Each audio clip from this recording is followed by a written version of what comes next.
मैत्री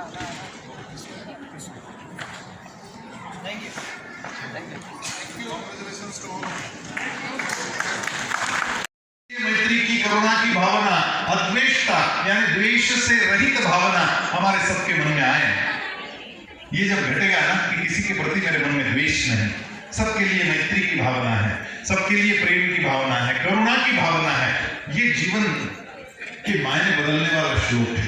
जीवन बदल देगा आपका कि हमारे इर्द गिर्द जो भी लोग आए उनसे मैं ऐसे ही मिलूं। जीवों का कल रव जो दिन भर सुनने में मेरे आवे, तेरा ही गुण गान जान मन प्रमुदित होती सुख पाए।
जय श्री कृष्ण सभी को। एक बार सब जय श्री कृष्ण बोल दीजिए संजय भैया के लिए। अभी कुछ प्रश्न आए आपके मन में, शंका तो नहीं कहूँगा, जिज्ञासा है। मैं थोड़ा सा पढ़ देता हूँ संजय भैया। मतलब थोड़ा मेरे को एक आध मिनट लगेगा आपको लाइव देख के। एक प्रश्न अपने साधक ने लिखा है, इंग्लिश में लिखा हुआ है, When we do something, how to stop expecting something in return? Wonderful question. This sadhak has asked that Krishna, Bhagwan Sri Krishna, in all his verses of Bhagavad Gita, he has said that you don't need to expect. Anapeksha shuchir daksha. Anapeksha. No apeksha. So no expectation. How to manage this? All of you must be recollecting one shloka, Karmanye vadikaraste ma phaleshu kadachana. It's a very famous shloka. So Karmanye vadikaraste, you just go on doing your duties and don't expect anything. Now this do not mean that you are not going to get that fruit. वो फल नहीं मिलेगा ऐसा नहीं, वो फल मिलेगा. But you don't expect. Because expectation is the root cause of all the pain in life. He has said that if you want to get that shanti, the peace in your life, jnanat dhyanam vishishyate, dhyanat karma phalatyagas, tyagat shantiranantaram. He has said that even more than your wisdom, the dhyan is more important. But even more than dhyan, no expectations is more important. अनपेक्षित. और उससे क्या होता है? त्यागात शांतिरनंतरम. वो त्याग करना आ गया कि मैं अपेक्षा नहीं है मेरी कोई, तो बहुत बड़ी शांति आपके जीवन में आती है. इसका मतलब ये नहीं है कि आपने आम का बीज बोया तो आपको कोई बबूल के पेड़ मिलने वाले नहीं. आपको आम का ही पेड़ मिलेगा, लेकिन उसके फल मुझे ही मिलने चाहिए, ये अपेक्षा करेंगे तो आपको उसका दर्द मिलेगा कि अरे अभी तक फल नहीं आया, अभी तक फल नहीं आया. तो आप अपनी शांति को खो देंगे. जीवन में सबसे महत्वपूर्ण कोई चीज है तो वो है शांति. और इसलिए त्यागात शांतिरनंतरम. तो एक्सपेक्टेशन छोड़ना है, उससे आपको वो मिलेगा नहीं ऐसा नहीं, वो मिलने वाला है. लेकिन आपके एक्सपेक्टेशन, देखिए जब एक बच्चा सोचता है कि मेरे को 90% मिलेगा, I want to get 90% plus in my exam. That time when he will be appearing the exam, that tension, that stress will be always there. तो स्ट्रेस में लिखेगा तो उसको अच्छे मार्क नहीं मिलेंगे. The moment he leaves the expectation of getting 90%, he becomes stressless, and with stressless mind he can write better examination, so he get better results. So to get better results you have to leave the expectation. वो expectation को छोड़ देंगे तो अच्छे result आएंगे ही आएंगे, लेकिन वही रिजल्ट चाहिए इसलिए मैं काम कर रहा हूं, ऐसा जो करेगा वो अपनी शांति खोएगा, फिर स्ट्रेस आएगा और स्ट्रेस से उसका रिजल्ट खराब होगा। भगवान आपका रिजल्ट अच्छा करना चाहते इसलिए एक्सपेक्टेशन से बाहर निकलने को कह रहे हैं। Got it? बहुत सुंदर जवाब। And still I got this worst thing in my life. ये भावना सबके मन में जीवन में कभी ना कभी आती है कि मैंने इतने अच्छे काम किए, मैं इतनी भक्ति करता हूं, उसके बावजूद ये बुरी घटना मेरे साथ क्यों घट गई। एक बात ध्यान में लीजिए, पहली बात, जो भी भगवान आपके साथ घटा रहा है वो अच्छे के लिए घटा रहा है। पहली बात ये, इस पर भरोसा कभी मत टूटने देना। जो भी भला हो रहा है या बुरा हो रहा है आपके साथ, भगवान अच्छा ही कर रहा है। मैंने कल एक टॉलस्टॉय की कहानी पढ़ी, बहुत प्यारी कहानी है।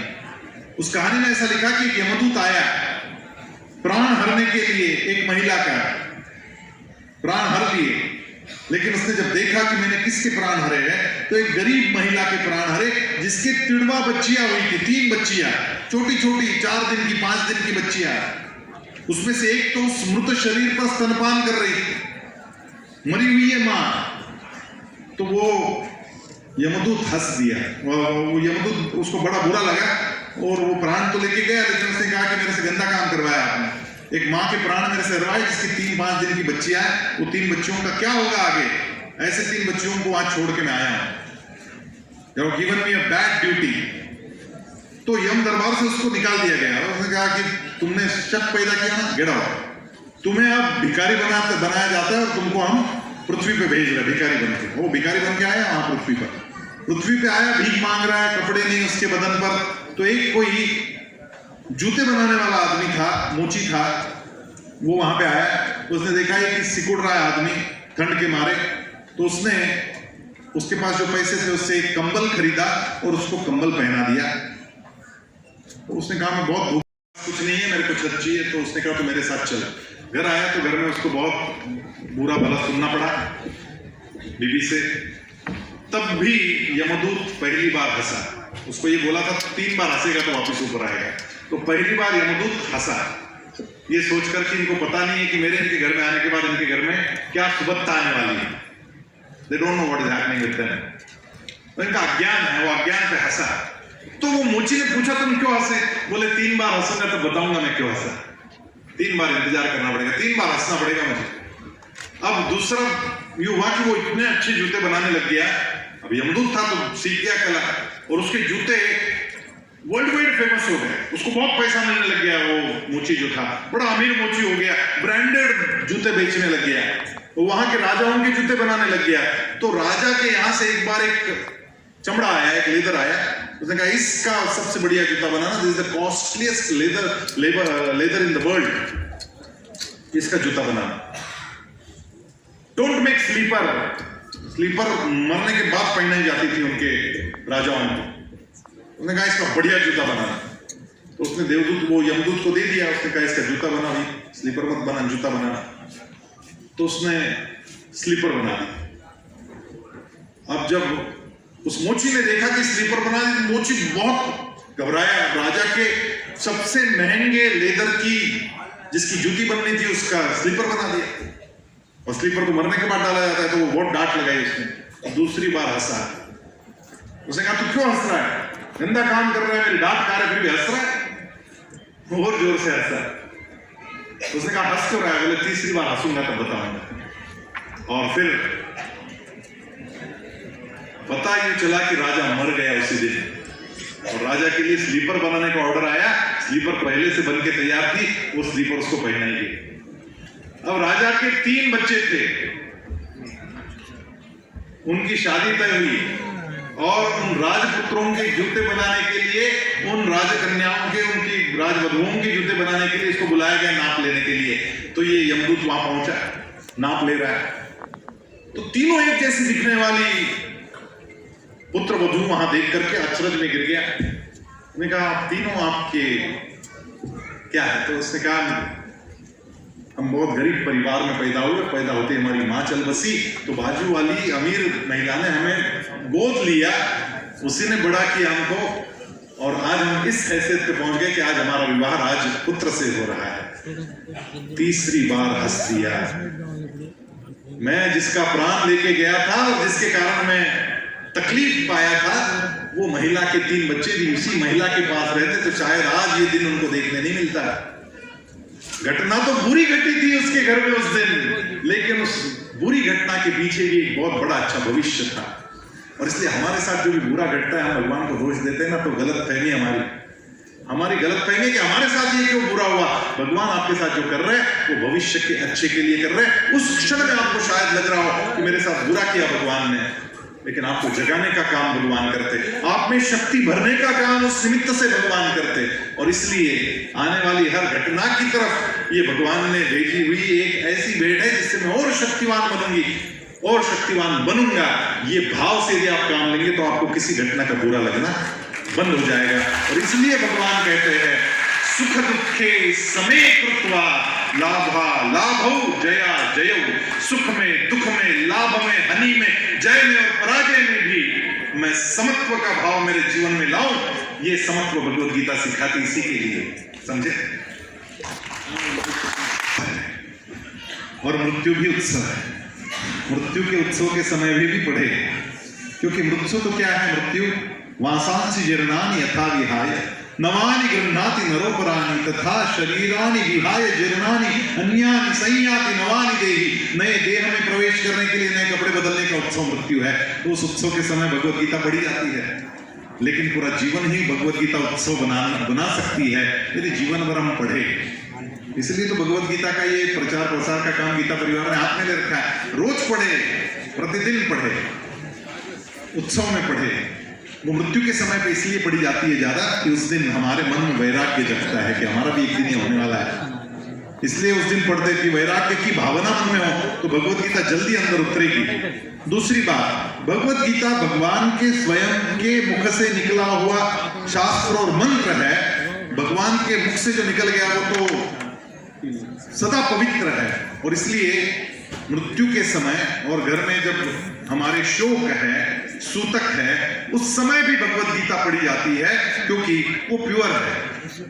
जैसे सोने का यज्ञोपवीत पहन ले कोई, तो उसको मृत्यु के पश्चात किसी के अंत्य संस्कार में जाने के पश्चात बदलना नहीं पड़ता है, क्योंकि वो सोना पवित्र है। उसी प्रकार भगवद गीता के मंत्र इतने पवित्र है कि वो मृत्यु के समय पर भी बोले जा सकते हैं। भगवत नाम उस समय पे भी सूतक में भी लेने की आज्ञा हम लोगों को मिली कि भगवद गीता बोल सकते हैं, सूतक में भी बोल सकते हैं। और इसलिए मृत्यु के समय भगवद गीता बोली जाती है, उसका ये कारण है। लेकिन भगवद गीता तो जीवन का शास्त्र है और इसलिए जीवन भर पढ़ते रहना चाहिए।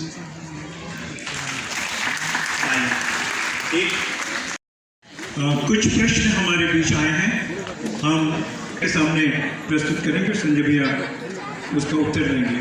तो मैं सभी से निवेदन है कि कृपया बैठ जाएं, कृपया बैठ जाएं।